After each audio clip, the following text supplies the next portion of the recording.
uwafunze insengero nawe mubwire ko reka nkubwize ukuri n'aha mu Rwanda amasengesho twasengaga muri 94 na 5 na 6 na 7 n'umunani dusengera igihugu, dusengera intambara y'abacengezi, dusengera n'abayobozi twarabatumiraga bose bakitabira. Ariko usanga abantu ibyo bintu by'Imana by'Imana turi busy. hari abantu twariyamuje bavuga ngo ariko iyo Mana muvuga ngo yatabaye u Rwanda ngo na leta nayo ni uri ibirimo kuducira amarenga bazagera aho ngaho cyo nkundira perezida wacu buri ejo bundi nabyumva wenda umunsi wo kurahira azavuga ati mwe mudohoreye abanyarwanda basenga Imana simbizi ko bizagenda ariko nzi neza yuko natwe tuvuye mu burangare ariko ubundi reka nkubwire hari aho kame mureka tujye twemeranya ko hari igihe nabwo abantu bakora ibintu bishobora gutuma abantu bagira imunabi ku buyobozi kubera ibintu navuga ngo by'igitugu reka niba utinya kubivuga hagombye kubamo erega bariya abaturage iyo ufunze urusengero hari umuntu ubuhemukiye ushobora kuba utizera Imana ariko uriya muntu wizera Imana nawe akeneye yuko umutwara neza kuko ntabwo bose bafata ibyemezo. Umuntu umwe warangaye ntabwo agomba guhemukira abandi igihumbi. Ivyo rero ntabwo nibwira ariko biriya ntabwo giye mbishyigikiye rwose ntabwo ubundi ufata ikintu kiri bwafekta abantu benshi ngo ugikore brutaloma usange mu karere kamwe gafunze insengero 180 kuko iyo ufunze insengero 180 ubwo ndabaramuwaye ni abantu bagera ku bihumbi wenda 90 bababaye. Kubabaza abantu 90 ngo nuko ngo mu karere nabwo urimo uradefanda iki? Inyungu ufite muri iki kintu zituma ushobora kubabaza abaturage bangana batyo zitwa ngo iki?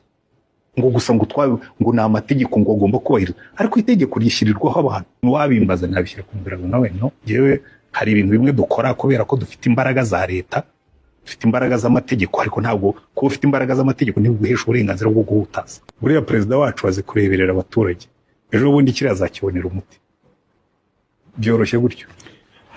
Ndeka nkubwiye pamfi nkubwize ukuri niba niha ukabona banisha amezi 2 atarakibonera umuti nzamenya ko iyi manda ubwo hari ibintu byinshi byahindutse.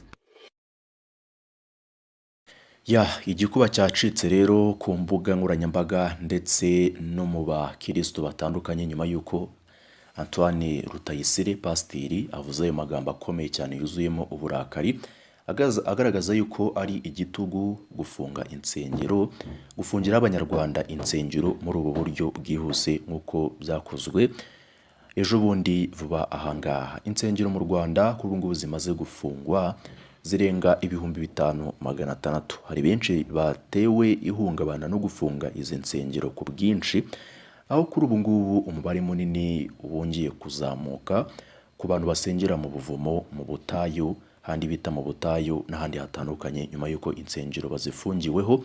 Ni kuri iki cyumweru tariki ya 4 z'uku kwezi kwa 8 muri mwaka 2024 benshi mu bakristo bafungiweho insengero bari kuyoboka ubuvumo za nsengero n'ubundi ziba ziteje ibibazo bikomeye cyane ku buryo ubuvumo bushobora no kubicurika hejuru bitewe no kuba abo bari gusengera n'ubundi ari ahantu habi cyane. Rero Pastor Rutayisire ari mu bantu ba mbere bafashe irya mbere mu gushaka gukora igishoboka cyose kigamije gushaka uko insengero zakongera gufungurwa byihuse kuko insengero zafunzwe ni insengero nyinshi cyane. Rero bamwe baribazaga bati ese insengero mu Rwanda gufungwa buriya ntabwo byaba bifitanye isano n'icyorezo kiri kwaduka mu Rwanda cya monkeypox cyangwa se ubushita bw'inkende? Oya, siko bimeze kuko insengero nyinshi ziri gufungwa ziri kuzizwa kuba zidafite ibihagarika indangururamajwi ku buryo amajwi ashobora gusohoka hanze cyangwa se bya bindi tuzi nka sound proof. Ibyo ngibyo rero nibyo benshi bari bakomeje kugenda bibaza. Rero nyuma yuko Antoine Rutayisire avuze ibyo ngibyo, hari bamwe na bamwe nanone bari kugira ubwoba bibaza bati ese Antoine Rutayisire ashobora gufungwa nyuma y'amagambo akomeye cyane yavuze, cyane koko ari amagambo akomeye cyane yuzuye uburakari ndetse anenga ibikorwa leta kuri ubu ngubu iri gukora byo gufunga insengero. Gusa ariko dusubiye inyuma gatoya, bigaragaza yuko leta y'u Rwanda yari yarateguje abakirisitu ko bagomba kuzuza ibisabwa. Hari itegeko ryari ryaratowe ko insengero zigomba kuzuza ibisabwa. Ni itegeko ryatowe muri 2018, urumva yuko hashize hafi imyaka 6, ryateganyaga yuko insengero zigomba kuba zifite indangururamajwi cyangwa se sound proof, parikingi imeze neza, ubwiherero n'ibindi bitandukanye, ndetse no kuba zifite umubwizabutumwa ufite ubunararibonye ndetse anafite icyo twakita nka diplome cyangwa se afite ubumenyi mu bijyanye na theology. Gusa ariko abakozi b'Imana bo ntabwo bizera gutyo. Abakozi b'Imana bizera yuko n'umwana mutoya ashobora kubigisha mu gihe afite uwo muhamagaro cyangwa se mu gihe afite iyo mpano yo kwigisha. Ndagira ngo rero uyu munsi duhere muzane muzingo byinshi kubikomeje kugenda bivugwa ndetse n'ibyabaye kuri iki cyumweru, aho benshi batewe ubwoba n'umubare munini cyane abantu bakomeje kugenda gusengera mu mashyamba, aho benshi bari kwibaza bati ese kuba leta yafunze izo nsengero noneho bigatuma umubare munini cyane w'abakirisitu bajya gusengera mu mashyamba, aho mu mashyamba so hashobora guteza ingaruka mbi cyane ndetse n'ibibazo biremereye cyane kurusha kujya gusengera n'ubundi muri izo nsengero bita yuko zitujuje ibisabwa. Ni byinshi bikomeje kugenda bitangwaho intekerezo. Rero menya byinshi n'ibyo abakomeje gufunga insengero nabo ubwabo batangaje, mu gihe bakomeje kunengwa na benshi bavuga yuko icyo gikorwa ari igikorwa kibi cyane. Hari n'abandi bo bakomeje kuvuga yuko u Rwanda rwose ruri mu minsi ya nyuma. Muri make benshi byabateye hamuka. Abahanuzi nabo babandi bitwikira umwambaro wo kuvuga ngo n'abahanuzi bo bakomeje noneho kuvuga ibiremereye cyane biri gutera ubwoba benshi. Ikaze rero nanone Ita ku magara ni igisobanuro cyiza cy'ubuzima bwiza. Kubw'iyo mpamvu rero habonetse muganga gakondo ugufasha gusigasira amagara yawe ukabaho neza kandi utekanye. Tuvura amarozi y'ubwoko bwose, inzoka zo mu nda nka amibe, dukongora inyatsi, tukirukana za karande, tugahumanura ibibanza byahumanye bikabona abakiriya. Dufasha ingo zabazwe n'amakimbirane agakemuka burundu zikabana neza nkaho nta cyabaye. Akarusho aho waba uri hose ku isi turagufasha tandukana burundu n'abatwitirira bakubeshya ngo baravura. Hamagare muganga gakondo wabyize kandi wabihuguriwe, abavuguruze kandi agutsirikire ku rwego rwo hejuru. Ku bindi bisobanuro hamagara muganga gakondo kuri no nimero ya telefone ikurikira 0788 9746 Erega amagara yacu nicyo gishoro dufite gikomeye. Sigasira ubuzima bwawe hakiri kare uzarushaho kuramba imyaka myinshi. Urakomeje kugenda bikubwira insengero byibuza zirenga 5,000 zimaze gufungwa mu Rwanda kuva mu kwezi gushize. Abategetsi bavuga ko zitubahirije amabwiriza y'ubuzima n'umutekano, arimo no kuba zidafite uburyo bwo kuza amajwi kugera hanze y'urusengero buzwi nka sound proof. Benshi bakekaga yuko byibuza izi nsengero zikomeje gufungwa. Bwa mbere habanje gufungwa insengero 145. Benshi batekerezaga yuko izo 145 zafunzwe ari mu buryo bwo gukumira icyorezo cya monkeypox kuba nacyo cyakwirakwira mu gihugu hose. Bakavuga bati apo nabirenze, buriya icyorezo n'igicogora, izo nsengero zizongera zifungurwe nk'uko byagenze muri COVID-19. Ni ibintu byumvikana. Gusa ariko siko byari bimeze. Ahanini rero ibi byakozwe ku nsengero ntoya zabo mu idini rya Pentecote hamwe n'imisigiti mikeya yo mu idini rya Islam. Abategetsi bavuga ko zimwe muri izo nsengero zakoreraga mu buvumo cyangwa ku nkengero z'imigezi. Aka kantu nako benshi baragahakana cyane. Baravuga bati izo nsengero 5600 zafunzwe harimo izari ziri ahantu heza ku muhanda, ahantu hadateye ikibazo. Muri make hari benshi bahakanya n'ibingibi bitangazwa, bakavuga bati ese urusengero rwacu rwari ruhuriye hehe n'amazi? Ese urusengero rwacu kuba rutari rufite parikingi ntago byari gutuma tudasenga, cyane ko dusenga umunsi umwe mu cyumweru. ibyo ngibyo nibyo byari guteza ikibazo gikomeye cyane nk'uko bigeze ahangaha. Rero umukozi wo muri Minisiteri y'Ubutegetsi bw'Igihugu yabwiye BBC Gahuzamiryango ko iki gikorwa cyo gufunga izi nsengero zitujuje ibisabwa kirimo gukorwa ku bufatanye bw'inzego zitandukanye zirimo urwego rw'igihugu rushinzwe imiyoborere RGB, inzego z'ibanze na polisi. Mu kiganiro rero n'itangazamakuru cya leta RBA, Minisitiri w'Ubutegetsi bw'Igihugu w'u Rwanda Jean Claude Musabyimana yagize ati ntabwo biri gukorwa kugira ngo bagire uwo babuza gusenga, ahubwo ni ukugira ngo umutekano wabo ndetse n'ituze ry'abahasengera rikorwe neza. Minisitiri Musabyimana yavuze ko mu bisabwa insengero harimo nko kuba inzu yubatse yuzuye, kuba ifite uburyo butuma amajwi ayivamo adasakuriza abantu batari mu rusengero, kugira umurindankuba, kugira ubwiherero no kuba irekura umwuka ukinjira.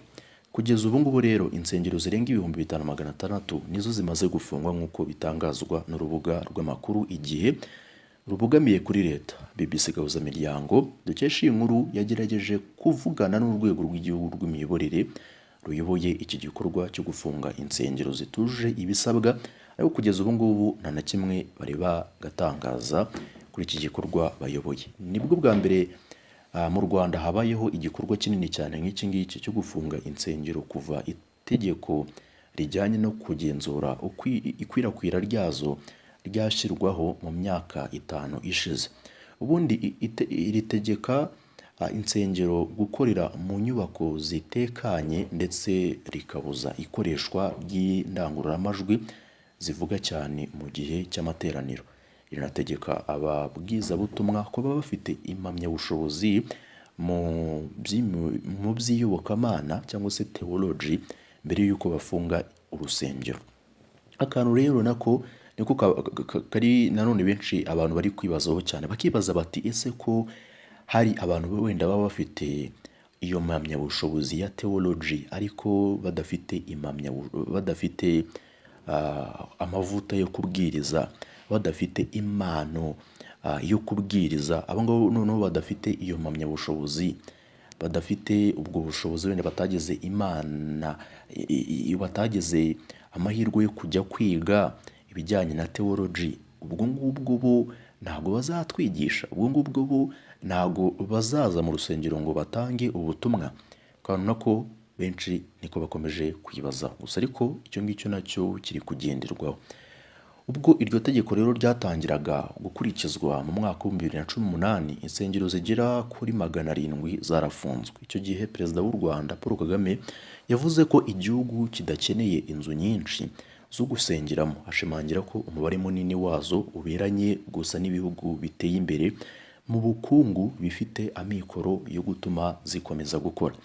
Kagame rero uherutse gutsindira amanda ya 4 nka perezida n'amajwi 99%, ategeka sosiyete nyarwanda igenzurwa mu buryo bukomeye, aho abamunenga bavuga ko hari ubwisanzure buke bwo kuvuga icyo umuntu atekereza.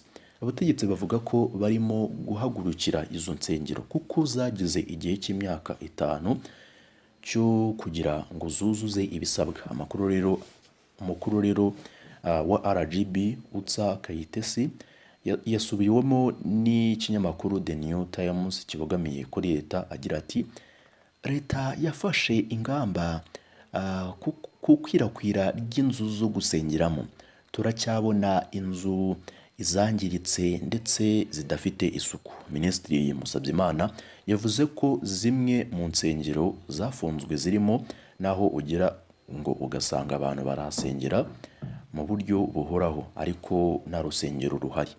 Yatanze ingero z'abasengera ku misozi, mu buvumo, mu bitare n'ahandi, avuga ko rimwe na rimwe hateza impanuka harenze 108 mu gihugu ndetse akunda gushyira n'ubuzima bw'abantu mu kaga. Umubare rero munini w'abanyarwanda n'abakristo, ariko hari na benshi bakurikiza imigenzo gakondo. Insengero z'abapantekote rero akenshi ziyoborwa n'ababwiza butumwa bifitemo impano, baba bavuga ko bakora ibitangaza.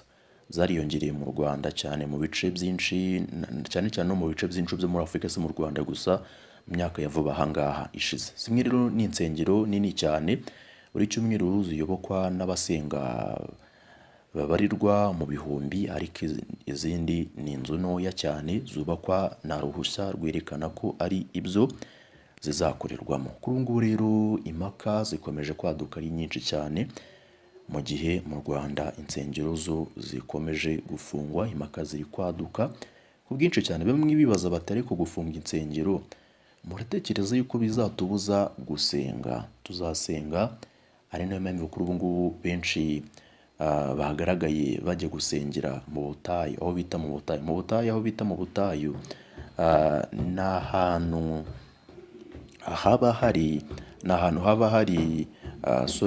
haba hari ibiti ku musozi. Ntabwo ari mu butayu nyine nk'uko mubizi mu Rwanda nta butayu bubaho, gusa ariko ni ahantu haba hatuje, haba hari mu ishyamba. Umubare rero munini cyane aho basengeraga muri izo nsengero zose bari kuyoboka mu butayu. Gusa ariko inzego z'umutekano nazo zikomeje gukora akazi gakomeye cyane ko kubuza abo basengera mu butayu gusengera muri ubwo butayu ndetse no mu buvumo, kuko ngo bishobora guteza ubuzima bwabo akaga. Ngayo nguko turakomeza gukurikirana byinshi. Perezida Kagame biteganyijwe yuko ashobora kuza kwita kuri iki kibazo, kuko n'ubundi ni ikibazo kimaze gufata indi ntera. Pastor Rutayisire we rero benshi batekerezaga yuko ashobora gufungwa, rwose nibasubize amerwe mu isaho, kuko kuri ubu ngubu benshi ibitekerezo byabo bakomeje kubitanga ku bwinshi, ntacyo bikanga, cyane ko ari n'amarangamutima yabo bakomeje kugaragaza kubwo kuba insengero zabo zafunzwe.